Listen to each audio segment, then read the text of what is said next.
Shalom à tous et bienvenue dans Un jour, un verset. Alors, la parole de ce jour se trouve dans Matthieu 10, verset 28. Je lis la parole du Seigneur avec respect et considération. Amen.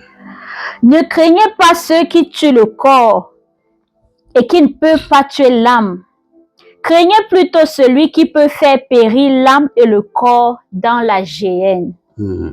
Alors, Daddy, qu'est-ce que ce verset peut bien signifier?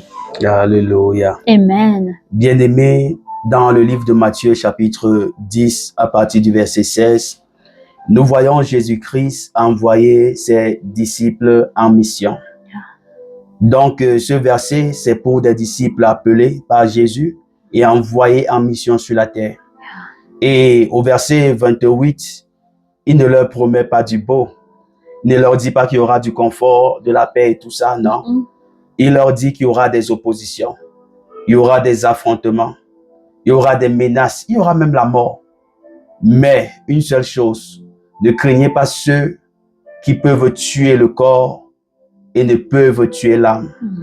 Mais craignez celui qui a le pouvoir de faire périr l'âme et le corps dans la géhenne.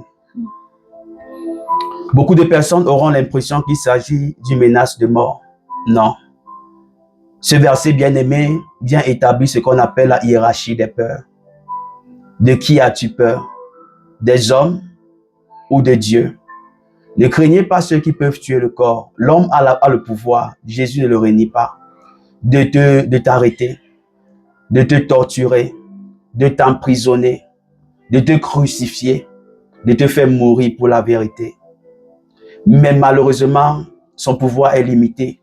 Parce que son pouvoir ne peut pas aller dans le monde spirituel. C'est pour cela que Jésus dit qu'ils n'ont pas le pouvoir de tuer l'âme.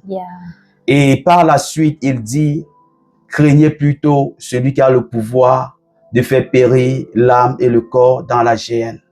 Avant d'y arriver, je veux que tu saches que ce que Jésus vient de faire s'appelle la hiérarchie des valeurs. Il rappelle à l'homme que le corps que tu as est un corps temporaire. L'âme est spirituelle et éternelle.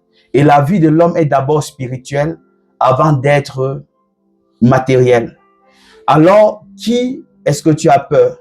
Celui qui peut vivre avec toi pour toujours dans l'éternité ou celui avec qui tu vis quelques jours, quelques années sur la terre et après vous ne vous voyez plus? Et quand il parle de la crainte de Dieu, il ne parle pas d'un Dieu effrayant. Il ne parle pas d'un Dieu nerveux ou un Dieu qui peut nous faire, qui est en train de compter les fautes de l'homme pour le condamner. Il parle d'un Dieu qui est bon, d'un juge qui est équitable et d'un juge qui a la capacité de manifester sa souveraineté sur la vie humaine. Alors Jésus attire l'attention du chrétien ou d'un disciple appelé. Il lui dit, vis-à-vis de Dieu, je veux que tu aies un regard de révérence. Parce que si tu as un regard de révérence, tu en réalité tiendras en compte la destination de ton âme après la mort. Parce que tu peux avoir peur du regard d'un homme, mais je veux que tu aies peur du regard de Dieu. Parce que quand tu as peur du regard des hommes, tu fais abstraction de la sainteté. Tu fais abstraction de l'obéissance vis-à-vis de Dieu. Parce que désormais, tu dois vivre dans le compromis. Tu vis dans le compromis. Tu vis dans la peur vis-à-vis de l'homme et tu ne marches plus dans la vérité.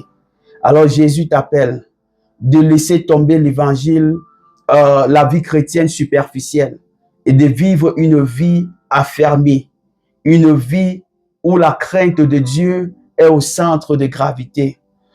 Où avant d'agir, tu te poses la question, est-ce que je veux plaire à cet homme ou bien je veux plaire à Dieu? Et l'essentiel, c'est de plaire à Dieu. Que Dieu bénisse sa parole au milieu de notre cœur. Alors bien aimé, si tu as suivi jusqu'ici, je veux prier pour toi. Alléluia. Éternel notre Dieu, nous prions afin que tu nous donnes l'audace de Simon-Pierre. Alléluia. Simon-Pierre pouvait dire, juge toi-même s'il est convenable de t'obéir plutôt que d'obéir à Dieu. Papa, nous prions afin que tu nous donnes une foi qui n'obéit pas aux hommes au détriment de Dieu, qui n'étouffe pas la vérité et qui ne nous donne pas, Seigneur, de vivre dans le compromis. Mais au contraire, donne-nous, Seigneur, de mettre la sanctification au centre, de mettre ta crainte au centre, de mettre, Seigneur, la joie de l'évangile au centre. Que toute personne qui a suivi ce message jusqu'ici soit bénie, soit protégée et soit redirigée sur le droit chemin. Au nom puissant de Jésus-Christ de Nazareth. Amen. Amen. Rendez-vous demain, bien-aimés, pour une autre édition d'un jour. Un verset. Amen. Shalom. Shalom.